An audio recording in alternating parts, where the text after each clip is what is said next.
Quelque part en terre malienne, les chutes de Fellou, situées à 15 km en amont de Caille, dans la commune rurale de Hawe Dembeya, riveraine du fleuve Sénégal. Le cours d'eau prend sa source dans le Fouta Djallon, en Guinée, et arrose les terres fertiles de Médine. Cette bourgade qui a vu naître le premier président de l'Assemblée nationale sénégalaise, Maître Lamine Gueye. C'est ici où vivait son père, Brahim Gueye. Brahim Gueye, le grand Brahim Gueye, et l'âge Brahim Gueye, et Yagmar Gueye sont de même père. Brahim Gueye a eu comme garçon Lamine Koura Gueye, seul enfant, garçon, avec des filles qui sont à Saint-Louis. C'est ici, dans cette localité de 2000 habitants, que les chefs d'État et de gouvernement de l'Organisation pour la mise en valeur du fleuve Sénégal se sont donné rendez-vous pour poser ensemble la première pierre de l'aménagement hydroélectrique de Fellou. En ce vendredi saint, jour de prière et de repos à Médine, les populations locales de Hawe Dembeya et des communes rurales limitrophes se sont mobilisées pour fêter cet événement qui restera à jamais gravé dans la mémoire collective. Les populations de la commune de Hawe Dembeya ont longtemps rêvé de l'avènement de cet important projet de développement sous-régional qui va, dans un cadre d'intégration, changer véritablement la vie économique des populations riveraines de l'ouvrage, voire de la région tout entière. Le 30 octobre 2009, une date historique dans la vie de cette institution. Ce 30 octobre 2009 est une date mémorable à inscrire désormais en lettres d'or dans les annales de nos pays respectifs, membres de l'Organisation pour la mise en valeur du fleuve Sénégal.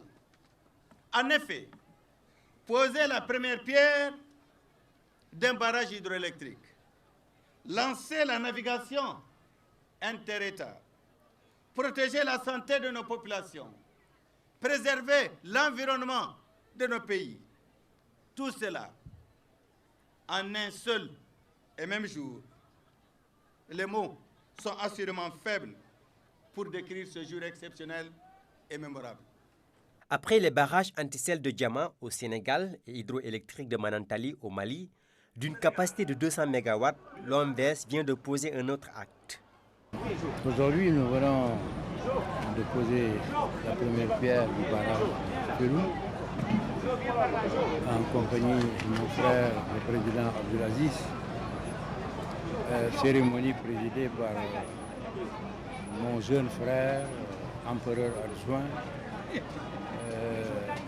Amadou Toumani Touré. Je crois d'abord que nous devons le féliciter parce que c'est lui qui est le président en exercice et il a la chance que cette grande œuvre soit lancée pendant la durée de son mandat. Aujourd'hui, nous en sommes là. Demain, le fleuve Sénégal va être rendu navigable. Il y aura des ports, des bateaux, déjà un bateau qui est là et d'autres bateaux qui vont partir de Caille à Saint-Louis pour amener des populations, pour amener des touristes. Avec le port de Saint-Louis, et vraiment nous aurons réalisé, je crois, la plus grande œuvre de coopération sous-régionale du siècle. Cet événement célébré à Caille illustre l'architecture pluridimensionnelle de l'intervention de l'OMVS, créée en 1972. C'est un faisceau d'événements qui sont la traduction concrète de la nouvelle architecture programmatique de notre organisation qui s'occupe en effet de tout ce qui est aménagement structurant, dont l'aménagement hydroélectrique de Fellou, avec un productible annuel de 335 GWh, avec une puissance installée de 60 MW.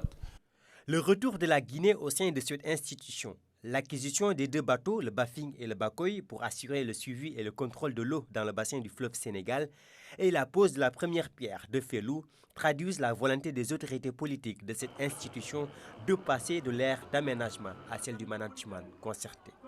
Nous avons mis 20 ans ou 25 ans pour faire Manantali. En moins de 5 ans, on a pu mobiliser le financement, trouver le financement, signer la convention pour Fellou. C'est un grand moment historique parce que c'est 60 MW de plus. C'est une nouvelle génération de Manantali. Au-delà de Manantali, il y a Gouina, qui est un autre financement. Cet aménagement d'un coût de 120 milliards de francs CFA va apporter des gigawatts de plus au Sénégal. Barrage de seconde génération, Fellou vise à régulariser le cours d'eau du fleuve Sénégal et à fournir de l'électricité. C'est un barrage qui est au fil de l'eau. La recherche de son financement n'a duré que 3 ans, ce qui est une période relativement rapide. Au-delà de cette recherche-là, il y avait un financement complémentaire qui a été obtenu au bout d'un an. Notre objectif aujourd'hui, c'est d'aller vers la réalisation de notre barrage, qu'on appelle le barrage de Gouina, pour lequel nous pensons que sa réalisation pourrait commencer à l'année 2010. D'un investissement de 123 milliards de francs CFA sur concours de la Banque mondiale et de l'IDEA, cette centrale, dont les travaux sont confiés au consortium chinois Sino Hydro Corporation, sera opérationnelle en fin 2011.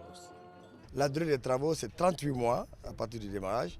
Et le premier groupe, elle sera livrée à 36 mois. Voilà, donc le premier groupe à 36 mois, le deuxième groupe à 37 mois et le dernier groupe à 38 mois. Donc à partir de là, les premiers kilowattheures vont être injectés sur le réseau de l'OMS vers Dakar, Nouakchott, Bamako. Fellou, c'est presque 60 MW de prévision.